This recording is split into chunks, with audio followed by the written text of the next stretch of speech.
नमस्कार मित्रों, सत्य की विजय में आपका स्वागत है। मैं हूं विजय त्रिवेदी। जिंदगी वैसे तो यूं सत्य की तलाशी है। कुछ को मिलता है, कुछ पहचानते हैं, कुछ नहीं पहचानते, कुछ इग्नोर करते हैं, कुछ नजरअंदाज करते हैं, कुछ बोलते हैं, कुछ सुनते हैं सत्य को। आज हमारे साथ एक खास मेहमान हैं, जो मेरे भाई भी हैं, बड़े पत्रकार हैं, क्राइम को भी काफी लंबे समय तक देखते रहे, स्पेशल इन्वेस्टिगेशन में उनके माहिर है और लिखने में उनकी जो राइटिंग है वो कमाल की है। और बोलते हैं तो आपने देखा ही होगा, उनका चैनल चलता है धीरेन्द्र पुंडीर न्यूज पॉइंट, समझे। तो धीरेन्द्र जी हमारे साथ हैं। सर बहुत बहुत स्वागत है आपका।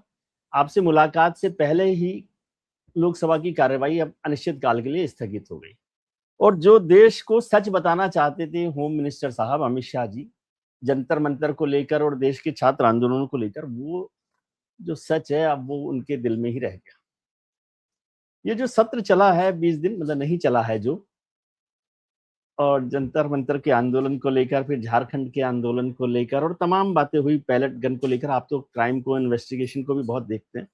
ये है क्या मसला सर? क्यों तो सरकार चुप रही और क्यों विपक्ष बसता रहा?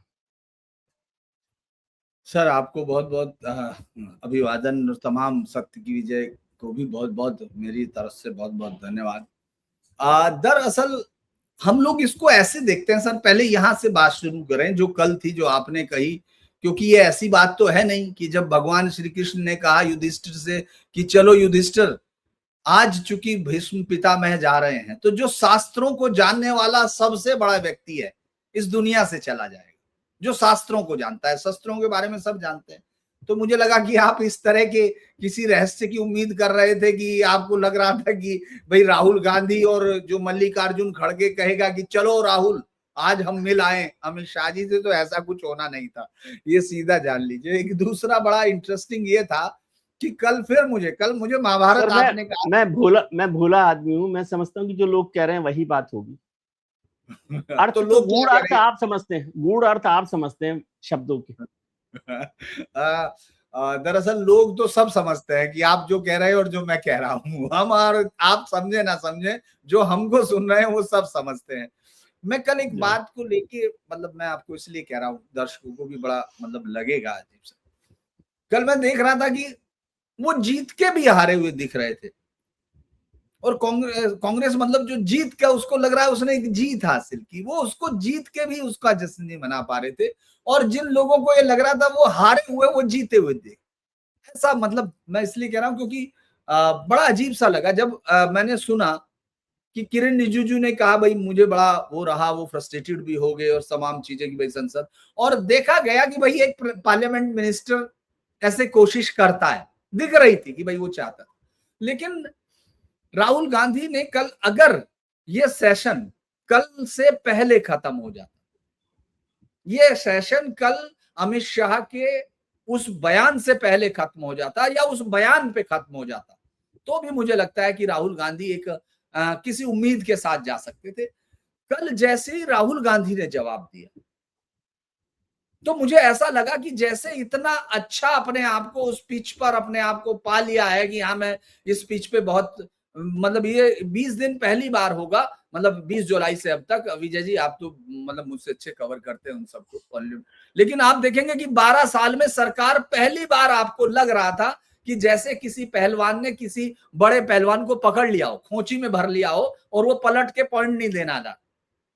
लेकिन अचानक राहुल गांधी को पता नहीं क्या हुआ, उसने पीछे गया और जाके अपने स्टंप पे बल्ला मान लिया बैटिंग करते करते। आप अच्छा खेल रहे हैं, लेकिन आपको टीम की स्ट्रेटजी भी मालूम होनी चाहिए, क्योंकि टीम को जीतना है, टीम को हारना है। आपके शतक से जीतते नहीं है, कई बार सचिन तेंदुलकर के शतक से टीम नहीं जीतती, सेंचुरी हो जाती है लेकिन जीतते नहीं है सिर्फ। और मैन ऑफ द मैच उस आदमी को मिल जाता है जिसने महज 35 रन बनाए लेकिन 3 विकेट लिए, 2 कैच पकड़े। कल क्या हुआ कि जब अमित शाह ने देखा, भाई देखिए ये लड़ाई तो परसेप्शन की है सर। मैं इस बात को ऐसे देखता हूं कि आपको याद होगा कि 1971 से 75 तक ऐसा थोड़ी कि इंदिरा गांधी की कोई वो गिर गई थी सांसदों की संख्या, वो तो ताकतवर थी भाई, जीत के आई थी, सांसद तो उतने ही थे, बीजेपी के सांसद तो बढ़ गए। तो फिर ऐसा क्यों लग रहा? क्योंकि लड़ाई परसेप्शन की थी। कल राहुल गांधी ने इतने दिन तक जो वो ये बताना चाह रहे थे, मतलब जो भी उनके अपने समर्थक उन पर यकीन कर रहे होंगे और बीजेपी के अपने समर्थक उन पर यकीन कर रहे होंगे, लेकिन लड़ाई जो 14 से 17% जो स्विंग वोटर होता है उसके लिए होती है, वरना जो समर्थक है वो तो वही खड़ा ही वो है। तो रहेगा ही, वो तो वहीं रहेगा। तो इसीलिए कोर का लड़ाई नहीं, उसको जो है राहुल गांधी, मुझे लगता है कि उनको लग रहा होगा, उनकी टीम को भी लग रहा होगा कि वो अच्छा कर रहे हैं भाई, एक प्रेशर बना रहे, सरकार नहीं आ रही है। और मैं इस बयान को यहां भी मैंने क्यों कहा कि अमित शाह अगर कल उस बयान पे खत्म कर देते और ये संसद नहीं चलती तो भी राहुल गांधी एक बड़ा बाय कर सकते थे, जब उन्होंने कहा कि साहब मैं जाना चाहता हूं लेकिन वो सुनेंगे नहीं, सुनना नहीं चाहते तो मैं नहीं गया। ये कोई कह नहीं सकता भाई, यार वो सुने ना सुने आपका काम है, आप होम आप तो मिनिस्टर कह है। सकते हैं। ये पहला सेशन है जिसमें कोई होम मिनिस्टर नहीं होंगे, तो मैं कई सारे दोनों चीजें की बात कर रहा हूं, मतलब जो मेरी समझ में आ रहा। लेकिन राहुल गांधी ने क्या कर दिया, खुशी के मारे राहुल गांधी को उसको बताया कि अमित शाह ऐसा बोला तो वो इतने उछल गए, उनको समझ में नहीं आया कि पहले तो मैं क्या करूं, पहले तो उस रिपोर्टर से ही लड़ने लगे कि तुम मुझे टोकते हो क्या। वो उन्हीं को कवर करती है बेचारी, वो कह भी रही है कि मैं तो कांग्रेस कवर करती हूँ, लेकिन जहां कहाँ जब रण में उन्मत्त होता है व्यक्ति तो उसको कहाँ दोस्त कहाँ दुश्मन, वो तो एकदम आगे बढ़ चुके हैं। तो उन्होंने कहा है आपने मुझे टोकते, खैर उसके बाद उन्होंने कहा जो बात सबसे बड़ी कही कि साहब अमित शाह की इमेजिनेशन हम सुनना नहीं चाहते, बयान नहीं सुनना चाहते। अरे तो संसद में जाके नाचता है क्या गृह मंत्री? आप सुनना क्या चाहते हो, यानी आप कहना क्या चाहते हो? जो मीम चलता है कल वो वापस उन पर जाके चिपक गया शाम। अरे यार आप कहना क्या चाहते हो? अगर विदेश आपको बयान चाहिए था, अगर आप देखो 20 जुलाई से आज तक संसद की पूरी लड़ाई इस बात पर है विजय सर कि वो चाहते हैं कि गृह मंत्री बयान दे। यही तो कहा उन्होंने कि भाई किसने गोली चलाई, किसने किया, आप बयान दीजिए, बयान दीजिए, सब जगह लिखा हुआ। अचानक वो आदमी कहता है कि हमको बयान नहीं सुनना उसका, और उसका तुरंत उसका जो चेला है, जो मैं सांसद बन गया तो मैं इसलिए संसद की जो गरिमा मैं उसको साथ कह देता हूँ पवन खेड़ा, वो क्या मतलब आप हमारे गांव मतलब गांव गवांड में कहावत है कि आप जो है मूर्ख आदमी से जब बात करेंगे उससे कहेंगे कि यार तू उल्टे फावड़े से क्यों खोद रहा, तो वो आपके हाथ में फावड़ा थमा देगा, कह ले तू खोद के दिखा उल्टे से। मतलब वो अपनी समझ, तो वो कह रहा है कि उसने उनको कहा तो कह रहा कि हाँ वो उसके बयान को हम क्यों सुनेंगे। अरे तो फिर होम मिनिस्टर का तुम करोगे क्या सदन में? मुझे ये बताइए आपका विरोध क्या है? देखिए इसको कहते हैं पॉलिटिक्स, मतलब जो नब्ज को कंट्रोल करना होता है। एक लीडर ऑफ अपोजिशन वहीं बॉल को कैच करता और अपने घर चला जाता जीत के, मैच खत्म करता। लेकिन वो लीडर ऑफ अपोजिशन ऐसा था जो बाउंड्री पे खड़ा खिलाड़ी भाग के गया भी और उछल के गेंद लेके छक्के के पार कर गया बॉर्डर के। भाई आप मुझे एक बात मतलब मैं नहीं समझ पाया कि आप कोई भी नहीं समझ पाया हो कि यार आप गृह मंत्री से आखिर चाहते क्या हो? मतलब आपने इस्तीफा या तो आप पहले दिन कहते। देखिए आपका 20 जुलाई से अब तक की लड़ाई आप क्रमिक तौर पर देखते चलिए। आपने कहा भाई छात्रों पे जवाब देना होगा, किसने चलाई, क्या चलाई, बयान दे, भाग रहे हैं संसद से, डर रहे हैं संसद से। तो उन्होंने आखिर में आए, वो समझ गए यार अमित मालवीय वालवीय का ये खेल नहीं है, इनके बस की कुछ है नहीं, ये सिर्फ बेचारे किसी जो इन्हीं के पक्ष का कोई होगा यूट्यूबर, उसी की गाली बजाते रहेंगे कि ये देखो ये भी कांग्रेसी है टाइप। तो वो पूरी की पूरी उनकी धुल गई थी, पूरी जो एक्सपोज हुई। इसमें बहुत सारी चीजें एक्सपोज, जैसे बीजेपी का हमेशा टीम का कब पता चलता है गहराई का, जब टॉप प्लेयर कहीं अलग खड़े हो जाए, अलग हो, टॉप प्लेयर आउट हो जाए, या आप जब इंडियन ए से खिलाते हैं, याद कीजिए आप देखिए तो अपने खिलाड़ी टेस्ट करते हैं। इसमें बीजेपी ने अपने खिलाड़ी टेस्ट करने की कोशिश की और वो नाकाम हुई। वो पता चल गया कि उसकी बल्लेबाजी में गहराई नहीं है। आप उनका पूरा आईटी डिपार्टमेंट है जो सबसे वाहियात है, जो यही नैरेटिव नहीं बना पाया कि भाई आप कि इनकी डिमांड क्या है, राहुल गांधी को अगर देखना चाहिए। देखिए एक सबसे बड़ा सवाल ये है सर, अगर हम इसको एक बहुत सोची समझी राहुल गांधी की बहुत बढ़िया, बहुत खुश हो रहे होंगे उनके लोग तो, जो उनको रात दिन अमित शाह को बेचारे रात में सोते नहीं, अमित शाह ये बताते रहते हैं रोज अपने स्क्रीन पे, वो ये इसलिए खुश होंगे कि साहब ये बहुत बड़ा काम होगा। लेकिन मैं आपसे जानना चाहता हूं कि ये कोई ऐसी स्टोरी थी कि जो आपने स्टूडियो में बैठ के डिस्कस की, अपने रिपोर्टर के साथ प्लान की, ये कैमरा होगा? अरे एक अभिजीत दिपके नाम का एक आदमी आया जो वहां खड़ा था, स्टूडेंट्स का मसला हो गया, आपको शशि थरूर ने आपकी औकात बता दी कि भाई यार आपकी गूंज में गूंज नहीं पैदा हो रही। तो वो देखिए वो एक दूसरे हायर किए गए मुद्दे के साथ खड़े हुए थे और उसको उन्होंने सदन के खत्म होते होते जाने दिया। मेरा ये मानना है अगर आप इस पूरे सदन की बातचीत। जी सर। नहीं, लेकिन मैं आपसे ये समझना चाहता हूँ, ये बहुत अच्छे से आपने कहा, दो बातें बहुत महत्वपूर्ण है कि भाई एक तो वो जीतने वाले हार गए, जीत कर हार गए और एक हार कर जीत गए। और ये बहुत अच्छी लाइन आपने बोली कि कैच किया लेकिन बॉर्डर लाइन क्रॉस कर ली। लेकिन मैं ये समझना चाहता हूँ, और खिलाड़ियों की टेस्ट वाली बात उस पर मैं आगे आऊंगा, लेकिन ये बताइए, आपने कहा कि पहली बार ऐसा हुआ, तो ये पहली बार ऐसा क्यों हुआ 12 साल में कि अमित शाह जी और प्रधानमंत्री जी, खासतौर से अमित शाह जी को ही लेते हैं क्योंकि अभी इस पूरे प्रकरण का धुरी जो है अमित शाह जी हैं, और अमित शाह जी को हम पिछले कई साल से देख रहे हैं कि वही संसद को एक तरह से नियंत्रण कर रहे हैं सरकार की तरफ से। तो क्यों ऐसी वजह, क्या आपको ऐसी वजह लगती है कि वो गायब रहे वहां पर? मैं इस बात का कोई तर्क नहीं मानता कि वो कहें कि चैम्बर में था, चैम्बर कुछ होता नहीं है। देखिए, मुझे कई बार लगता है कि हम लोग डेमोक्रेटिक सेटअप में जो बहुत सारे लोगों को जो इस तरह की गालियां देते हैं ना कि संसद नहीं चलने दे रहे, इनके सांसदों की सैलरी रोक दो, विपक्ष ऐसा वो अराजक तो है, वो दरअसल डेमोक्रेसी को मतलब उनको समझते नहीं लगता है। है कि रील बनाने से ही डेमोक्रेसी बनती है। रील नहीं बनती है। डेमोक्रेसी में ये पार्ट होता है, स्ट्रेस बनाना होता है। क्योंकि पूरे के पूरे सेशन धो दिए थे अरुण जेटली साहब और सुषमा स्वराज जी ने, और सुषमा उन्होंने जी ये ने। भी बयान और ये साफ कहा था कि सरकार की जिम्मेदारी है सदन चलाना, हमारी नहीं है। विपक्ष का काम तो उसको जो अपना तरीके से हासिल करे, दैट इज वेरी फाइन, कोई बात नहीं। तो आप इसमें देखेंगे कि ये सरकार ने कोई अनायास नहीं किया, और ये कोई, मुझे नहीं लगता कि अमित शाह, अच्छा मैं इसका कारण आपको बताता हूं, आप माने ना माने, और मैं तो मेरी समझ से हूं क्योंकि मैं तो क्राइम के हिसाब से देखता हूं जिंदगी। आप ये सोच के देखिए कि अगर इस 20 जुलाई से पहले मेन टारगेट क्या था राहुल गांधी का, मुझे राहुल गांधी के बयानों के आधार पर आप या कोई भी ये बता दे कि अमित शाह उसके सेंटर निशाने पे थे, 10 के बुलाई अमित शाह थे या प्रधानमंत्री नरेंद्र मोदी थे? ठीक है। बुलाई नरेंद्र मोदी थे। 20 जुलाई के बाद अमित शाह सदन में नहीं आते हैं। हल्ला होता, पैलेट गन भी आती है कि भाई वो मान लेते हैं कि चलाई गई, ये सब हो गया, चलिए ठीक है। आप ये देखिए, वो नहीं आ रहे हैं, वो नहीं आ रहे हैं, और राहुल गांधी का गुस्सा बढ़ता जा रहा, तेज बढ़ता जा रहा कि उनकी बात नहीं मान रहे। मतलब वो भी, मैं नहीं कह रहा कि राहुल गांधी जैसे दोस्त जैसे लोग बहुत सारे मानते हैं ना कि ये ऐसा नहीं होता। राजनीति विपक्ष में भी अपने थिंक टैंक होते हैं, वो सब जीतते हैं अपना तरीका। जनता को, तो ऐसा नहीं है। उन्होंने अपनी राजनीति बनाई हुई थी कि वो शुरू में तो उन्होंने एक टारगेट बना लिया कि आज नहीं तो कल आ जाएंगे अमित शाह, परसों आ जाएंगे, तरसों आ जाएंगे। तो आप देखेंगे शुरुआती दौर का, आप देखिए अमित शाह सदन में आओ, भगोड़ा, ये सब, और उन्होंने इंस्टिगेट करने के लिए पॉलिसी शुरू की। वो चाहते थे कि अमित शाह इंस्टिगेट हो। राजनीति में अपनी नसों को उसी तरह कंट्रोल में रखा जाता है जैसे शतरंज में रखा जाता है।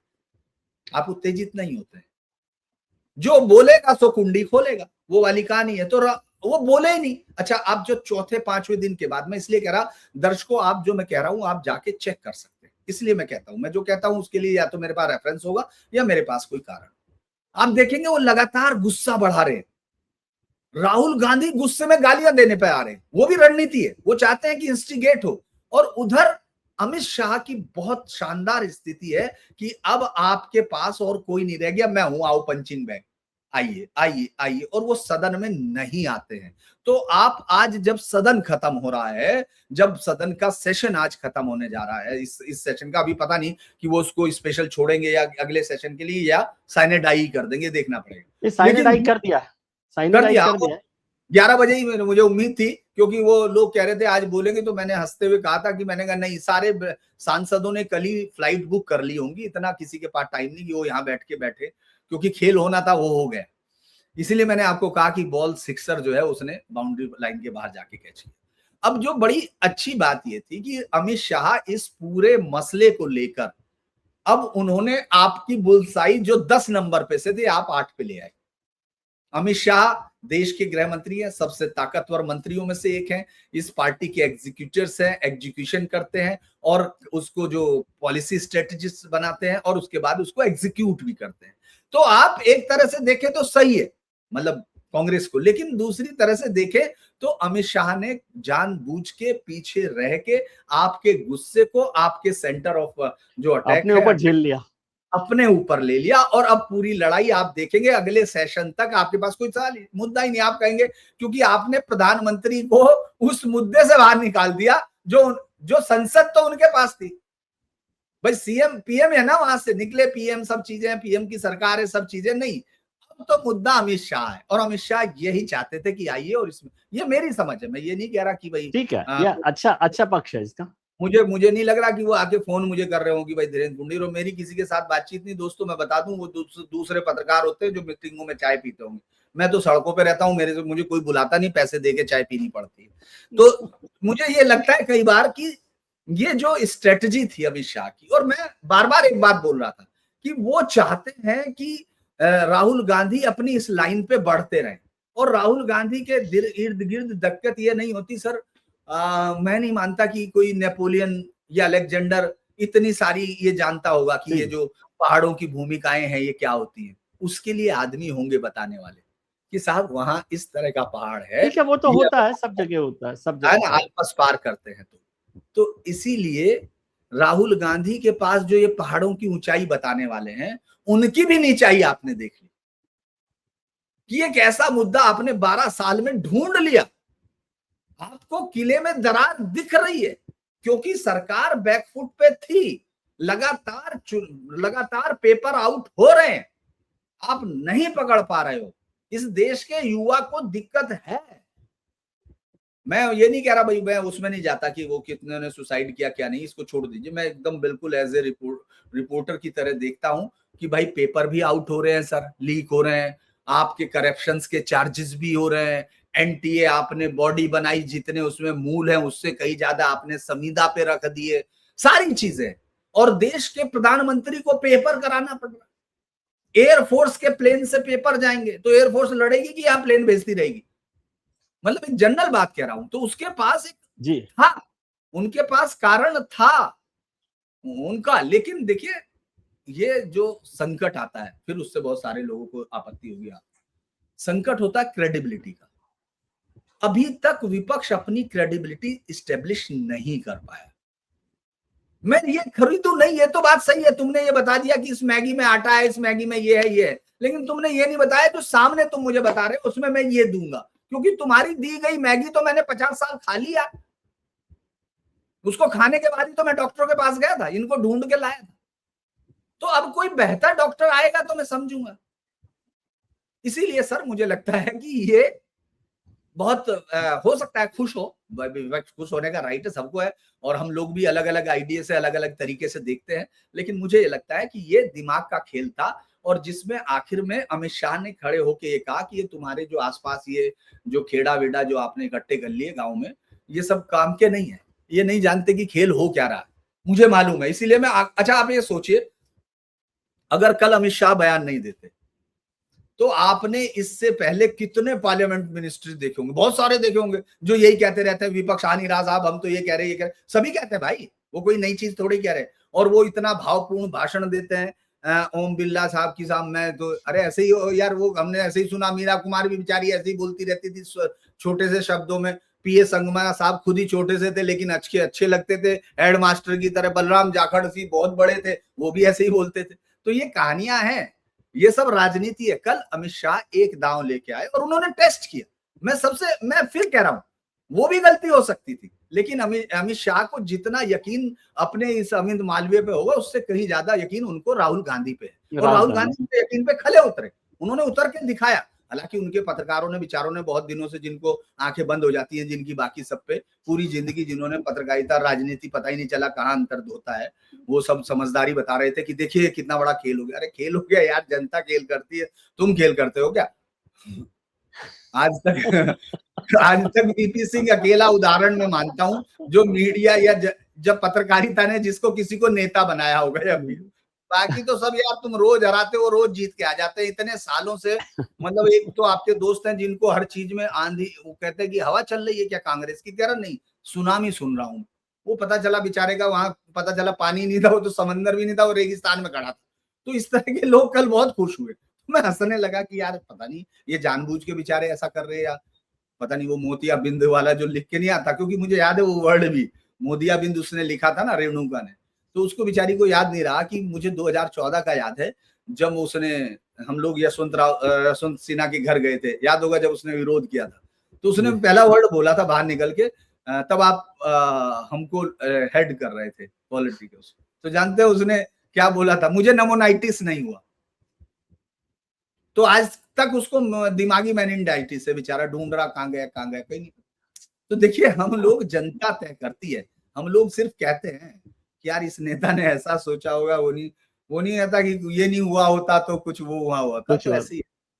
अच्छा एक चीज समझाइए कि मान लीजिए अमित शाह जी, क्योंकि जो घटना हो गई, लेकिन मुझे कोई ऐसी घटना नहीं लग रही, मतलब घटना हो गई, लाठीचार्ज भी हो गया, जो भी चीजें हुई, उससे कोई सरकार गिरने वाली हो, और यदि होम मिनिस्टर उस पर बयान देते तो उससे कोई बहुत पहाड़ नहीं टूट जाता। तो क्यों अमित शाह जी ने इस बयान को, भाई एक स्टेटमेंट भी सरकार दे देती मान लीजिए 10 दिन पहले कि ये स्टेटस है, हमने ये काम किया है, सरकार ने जांच करवाई है, फलाना निगाना को हटाया नहीं हटाया, जो तो उससे क्या फर्क पड़ जाता, क्या हाउस नहीं चलता था? आपको ऐसा लगता है कि राहुल गांधी फिर जंप कर जाते जहां पर आप निशाना बना रहे हैं? देखिए राहुल गांधी की पॉलिटिक्स अभी तक वही समझते हैं, बाकी तो कोई समझ नहीं पाता। और सबसे बड़ी बात यह है कि कम्युनिकेशन बहुत जरूरी होता है, प्रॉपर कम्युनिकेशन। हम लोग जब पत्रकारिता में भी पढ़ते हैं तो पत्रकारिता तो चूंकि सिर्फ कम्युनिकेशन है, तो हम लोग क्या करते हैं कि हम ये कहते हैं कि जितना क्लैरिटी ऑफ कम्युनिकेशन जो कमांड है वो नीचे तक जाती है, उतना ही सक्सेसफुल वो पॉलिटिक्स। आप ये सोच के देखिए सर, आप जो कह रहे हैं वही मैंने आपको कहा कि राहुल गांधी ने भी एक पॉलिसी बनाई। पहले 2-3 दिन, मैं आपको फिर कह रहा हूं, पहले 2-3 दिन सरकार हो सकता है संसद में इसलिए नहीं गई कि उसको हंगामा था, वो था, बहुत ज्यादा था। और चूंकि सर हम लोग अब उस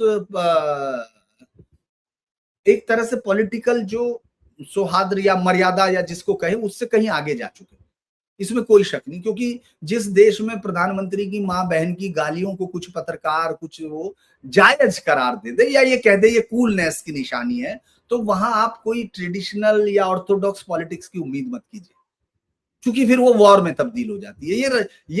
ये सिर्फ एफसीआरए पे थोड़ी हो रहा है, ये मुद्दा तो अब कहीं और चला गया।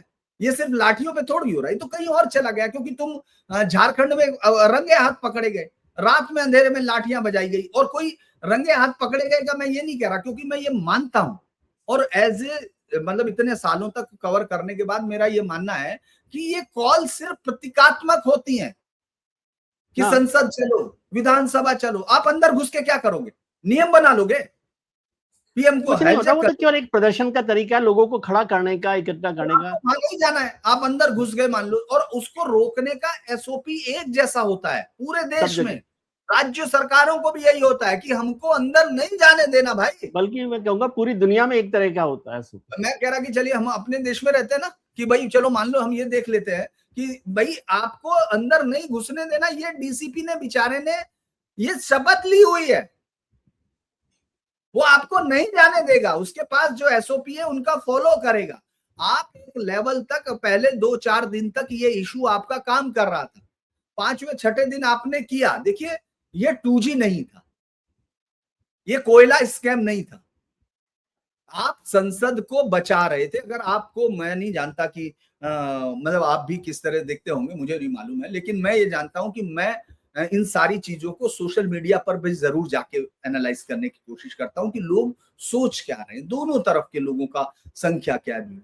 अगर आप देखेंगे बीजेपी का स्ट्रांस समर्थक, वो कह रहा है कि तुमने लाठियां नहीं बजाई इसलिए गाली दे रहा वो मोदी को।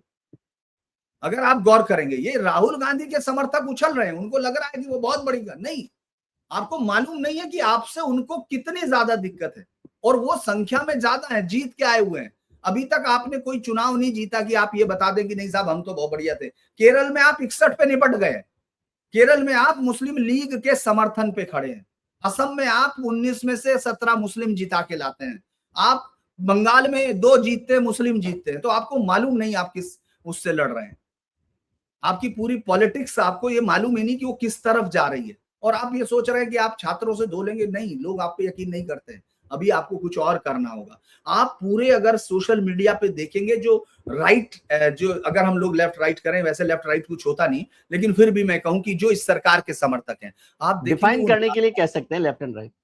हाँ, मतलब सिर्फ क्लैरिटी रहे इसलिए बोलते हैं। अगर आप ये देखिए कि वो लोग इसलिए नाराज हैं कि आपने उनको ठीक से सबक नहीं सिखाया, आपने लाठियां नहीं बजाई, क्योंकि कोई भी आदमी ये बर्दाश्त करेगा नहीं कि संसद में घुसना, किसको मानेगा भाई?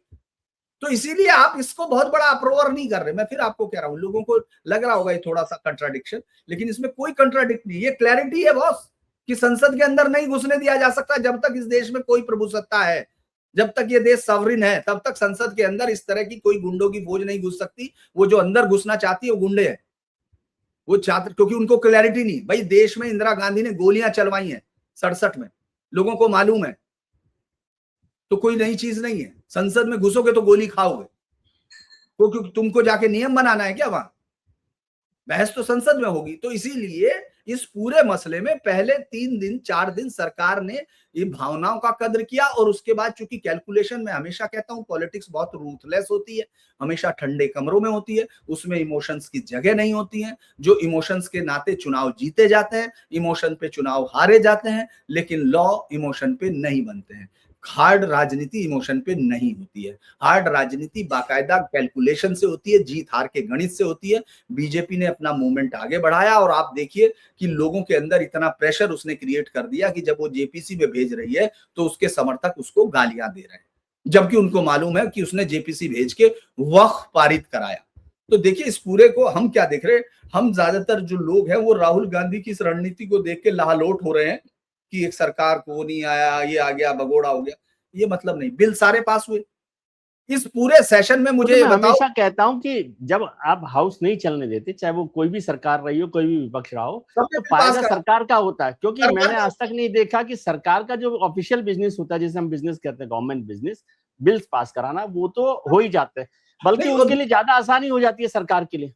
मैं उससे भी बड़ा काम क्या हुआ सर, जो जो मुझे लगता है जो इनको समझ आना चाहिए था यार, 1 घंटे क्वेश्चन आवर आप क्यों मिस कर रहे भाई? इस पर तो खैर मैं हमेशा ही इस राय का हूं कि जवाब क्वेश्चन आवर तो आप ही का है पूरा का पूरा, वही, उसको क्यों मिस आप करते हैं? उसको सरकार को उसमें रोज घेरिए, लेकिन आप क्या कर रहे हैं? आप, मैंने इसीलिए कहा कि देखिए लीडर ऑफ अपोजिशन आपको परिवार की भूमिका से मिल गया होगा, लीडर ऑफ अपोजिशन आप बने नहीं अभी, आपको लीड करना होता है आगे जाके।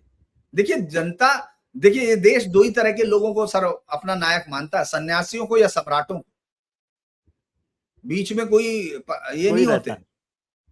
ललितादित्य मुक्तापीड़ आपकी कहानियों में गायब हो जाएगा, लेकिन आज भी इतिहास में अगर लोग जाएंगे तो स्कंदगुप्त, ललितादित्य मुक्तापीड़, उनमें खोजते हैं नायक, या तो सम्राट हो या फकीर हो, आपने प्रूव कर दिया कि सन्यासी या सम्राट, बस इसका कोई रास्ता नहीं। तो ये जो कर रहे हैं कि नहीं साहब मैं अभी टी शर्ट पहन के यहाँ और ये करके मैं ऐसे हो जाऊंगा, जैनजी नहीं हो पाओगे यार। रात को पजामा कुर्ता पहन के शादी में जा रहे हो और दिन में बैगी पहन के और वो पहन के तुम संसद में आ रहे हो, मजाक समझ रहे हो क्या? स्कूल में भी ड्रेस होती है, यहाँ कम से ऐसी तो मैं, मेरा कोई व्यक्तिगत नहीं, मेरा किसी वस्त्रों को नहीं, लेकिन चूंकि आप बात पॉलिटिक्स की कर रहे हैं और बात नैरेटिव की आप कर रहे हैं, बात आप ये कर रहे हैं नैरेटिव कैसे फॉर्म होते हैं, मैं इसलिए बोल रहा हूँ, मेरा सिर्फ इसलिए है, वरना मेरा कोई व्यक्तिगत वो नहीं भाई। हो सकता है उनका ये नैरेटिव हो कि भाई इससे नौजवान उनके साथ आएंगे, क्योंकि वो नौजवान लग रहे हैं। मैं इसलिए कह रहा कि मैं उनके उसमें नहीं, लेकिन मैं मेरे तौर पे मुझे लग रहा कि ये कोई मैसेज नहीं दे रहा है। अच्छा एक चीज समझाइए सर कि आपने बहुत क्राइम कवर किया है, स्पेशल इन्वेस्टिगेशंस भी किए, ये मसला क्या? अब ये जो रहस्य था वो तो रह गया संसद के अंदर, यदि होम मिनिस्टर साहब बोलते तो बोलते। ये पैलेट गन का हिसाब क्या है? एक तो ये समझाइए पैलेट गन चली कि नहीं चली, वो आप बताएं, क्या आपको लग रहा है ऐसा हुआ, और ये किसके आदेश पर होता है? और दूसरी बात, बहुत सारे लोग ये सवाल भी कर रहे हैं कि जब धीरेन्द्र जी से बात कर रहे हैं तो ये पूछिए, वो पढ़े लिखे आदमी है आपसे तो ज्यादा, कि भाई ये पैलेट गन आई क्यों दिल्ली में?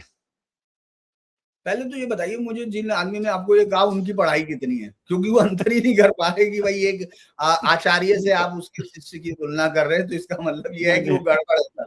आप उनको किताबें बताइए। पढ़े लिखे लोग, बड़ा इंटरेस्टिंग, मैं आपको बता देता हूँ आपका सवाल कि पैलेट चली, ये उन्होंने माना है ना, कि अब उसमें तो कोई ऐसा इशू है नहीं, क्योंकि पैलेट दिख रही है भाई, और पैलेट्स होती हैं। और ये जान लीजिए इस देश में नहीं दुनिया में, क्योंकि आपको गोली नहीं चलानी, आपको लोगों की जनहानि रोकनी है। लोगों को ये समझ में नहीं आता कि 1967 में अगर पैलेट चलती साधुओं पे तो इतने तो नहीं मरते। तो ये जरा सा कारण है, जरा सा जो बेसिक समझ है। दरअसल लोग इतना ज्यादा घूम घूम के बातों में जाते हैं, सीधी बात है कि अगर आप पैलेट चलाते तो लोग नहीं मरते। दूसरा कि वो पैलेट का एक स्टैंडर्ड ऑपरेटिंग प्रोसीजर है, आप ये जानिए, एसओपी है। वो इसलिए मैं बता रहा हूं कि सेम उस पर जब भी आरएएफ या तमाम जो अब राइट कंट्रोल के लिए बनाई गई, तब नहीं थी, लेकिन सीआरपीएफ की बटालियन है, राइट कंट्रोल के लिए स्पेशली इसीलिए तैयार की गई है कि आपको गोली नहीं चलानी पड़े, उससे पहले लास्ट मेजर के तौर पर आप पैलेट का इस्तेमाल कर सकते हैं। क्योंकि कश्मीर एक अलग इस देश का राज्य था जिसको इतना फीड कराया गया था कि जो आपके घर में आता था टीवी तोड़ता था, आपका सोफे में आग लगा देता था, आपके किचन में जाके पेशाब कर देता था, लेकिन आप उसको कहते थे राजा बेटे, नहीं नहीं नहीं राजा बेटे कपड़े पहन। वो जो है उसने पैलेट को इतना ज्यादा डेमोड, वरना तो वहां उन सब पे गोलियां चलनी चाहिए थी, जो भीड़ आग लगा रही है, जो सरकारों को जला रही है। लेकिन सरकार को एक पॉजिटिव उसके तौर, और वो यूपीए के टाइम में चली, ऐसा नहीं कि वो उसमें चली है। 10-11 में तो यूपीए ही था ना सर, या कुछ और था?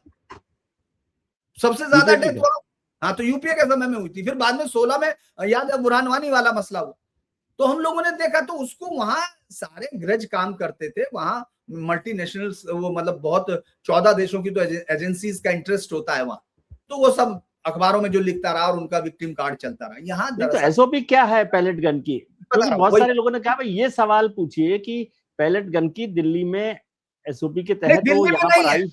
मैं इसीलिए बता रहा हूं आपको, दिल्ली में नहीं है सर, मैं यही तो बताना चाह रहा कि देश में कहीं भी होगी, राइट कंट्रोल में उनके पास होता है। ये लास्ट मेजर के तौर पे तो बाकायदा ग्रेडेड होते हैं कि पहले कब आपको धक्के के साथ खड़ा करना है, कब आपको इसका इस्तेमाल, कब बैटन का इस्तेमाल करना, सब कंप्लीट है, अपनी मर्जी से कोई नहीं चला सकता सर। और उसके बाद फिर मैं आपको बताता हूं कि ये आपको मालूम है कल परसों आपने वहां देखा था रांची में वो लड़की ने पकड़ लिया ना उसको, उससे पूछा यार पैलेट गन लेके क्यों खड़े हो, तो वो वहां कैसे पहुंच गई रांची में? ये सवाल वही कर सकते हैं जिन लोगों को ये मालूम नहीं कि राइट कंट्रोल में क्या क्या चीजें एसओपीज में, ये एसओपीज है, इसीलिए तो उन्होंने कहा बीएनपीआरडी अब हटाएगा या जो भी देखेगा नई चीजें। लेकिन ये इसलिए वो आपने देखा होगा पुलिस अधिकारी इसको बैक कर रहे हैं, पुलिस अधिकारी इसको बैक कर रहे हैं कि भाई हम ये जरूर करेंगे क्योंकि हमको दी गई है, एसओपी है ये। अच्छा दूसरा क्या है कि आप कौन फैसले लेता है, फैसला हमेशा जो वहां मौजूद होता है वो लेता है, और एडमिनिस्ट्रेटिव ऑफिसर लेता है, जो वहां मौजूद एसडीएम या वो सब होते हैं। ये नहीं कि आपने मर्जी आई और आपने गोली चला दी, नहीं ऐसा नहीं होता, कोई पुलिस वाला अपनी मर्जी से गोली नहीं चला सकता। इसलिए समझिए कि ये सारे गन के ऑर्डर, उसके ऑर्डर एसओपी वाइज जाते हैं, और वहां भी बाकायदा मौजूद थे उन लोगों ने। अब तो ये भी आ गया कि वो लोग अपना बताया कि कब उनको क्या चलाना पड़ा। अब देखिए अमित शाह अगर उस दिन सदन में बोलते तो मेरा मानना है कि उन्होंने अपनी दूसरी रणनीति पे ज्यादा काम किया। वो जब अगली बार बोलेंगे तो मैं आपके यहाँ दर्शकों को सबको कह रहा हूं कि हम उसके बाद सेम बात करेंगे, और आप देखेंगे कि वो एक एक चीज बताएंगे कि इस समय इस बज के ये किया गया, नहीं मैं यही इसीलिए मेरे को था कि भाई इसमें कुछ ऐसा नहीं था कि अमित शाह को छुपाने के लिए, तो अमित शाह ने तो चलाई नहीं, कुछ ऐसा नहीं है। अच्छा एक बात बताइए, फोन करके पूछेगा, मैं आपको बताता हूँ हुआ क्या कि डीआईजी अटवाल साहब, ये संधू आपको अच्छे से याद होंगे, सरवण मंदिर में जाते हैं, उनका मर्डर हो जाता है, उनको आतंकवादी गोल भाग के अंदर सराय में घुस जाता है, मारते हैं, सबके आंखों के सामने हुआ, देश के वहां घूम रहे थे, पत्रकार वहां घूम रहे थे, मर्डर। उसके बाद वहां का एसएसपी अमृतसर का जो उनका जूनियर था, क्योंकि उनको डीआईजी अभी बनाया गया था उससे पहले, वो फोन करके पूछता है दरबारा सिंह को, सीएम को, कि साहब मैं क्या करूं, लाश बाहर होगी। तो सीएम क्या कहता है कि रुको मैं श्रीमती इंदिरा गांधी से बात करता हूं। वो पीसी अलेक्जेंडर को फोन करता है, principal secretary to PM. Principal secretary to PM कहता है कि यार वो तो आज इंदिरा गांधी तो राजस्थान में। 2 घंटे बाद वो अप्लाई करता है, गोली नहीं चला। गाली देता है दरबारा सिंह गुस्से में और कहता है कि ठीक है, अपने सिपाहियों को बोलता है कि तुमको अंदर नहीं घुसना है। वो मांग के लाते हैं लाशें। ऐसे थोड़ी होता है सिस्टम भाई, सिस्टम ऐसे ब्रेक होते हैं। वहां बाकायदा स्टैंड स्टिल ऑफिसर होते हैं जो ये फैसले करते हैं। ये अलग बात होती है कि उनको सरकार की तरफ से गो अहेड होता है, वो पहले ही हो चुका होता है।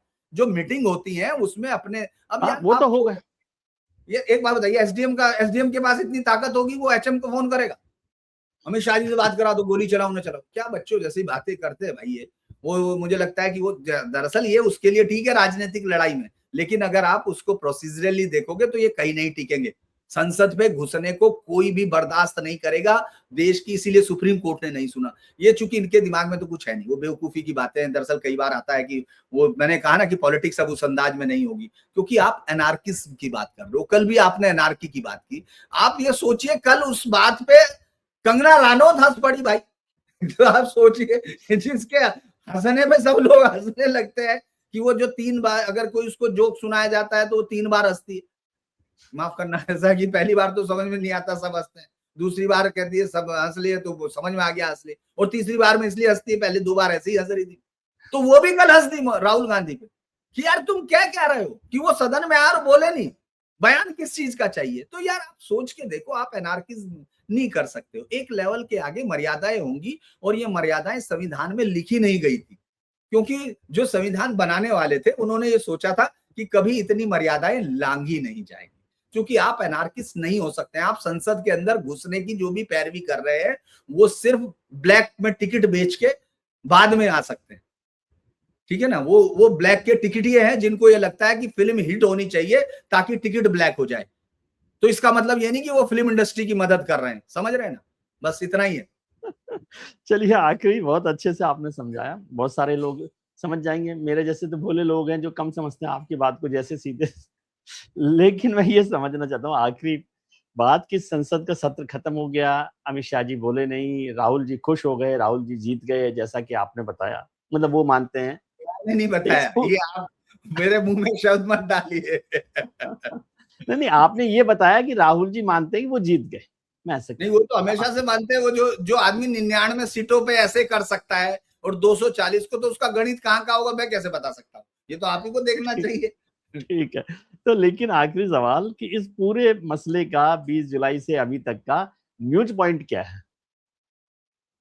न्यूज पॉइंट यही है कि सरकार ने अपने बिल पास करा लिए और अगला सेशन फिर आएगा, और सरकार एक ऐसी जगह से फिसल के निकल गई, जैसे पहलवान तेल लगा लेता है ना अपने शरीर पे, तो उसके बाद वो बच के निकल जाता है। तो एक अच्छी जगह पर फंस गई थी, कॉर्नर कर लिया था, और आपने सब कर लिया था।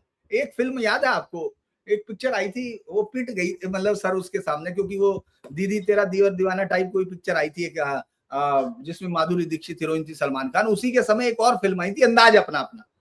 हाँ। तो उसमें वो जो है, उसके हाथ में एक लड़ाई तो फनी थी, बच्चे हंसते हैं, तो उसमें वो उसके हाथ में एक पिस्टल आता है, तो वो कहता है एकदम ऐसे खड़े हो जाओ, तो सारे बदमाश ऐसे खड़े हो जाते हैं।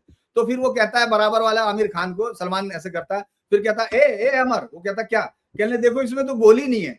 तो मतलब वो जो, मतलब खुद ही कह देता है कि उस पिस्तौल में गोली नहीं है।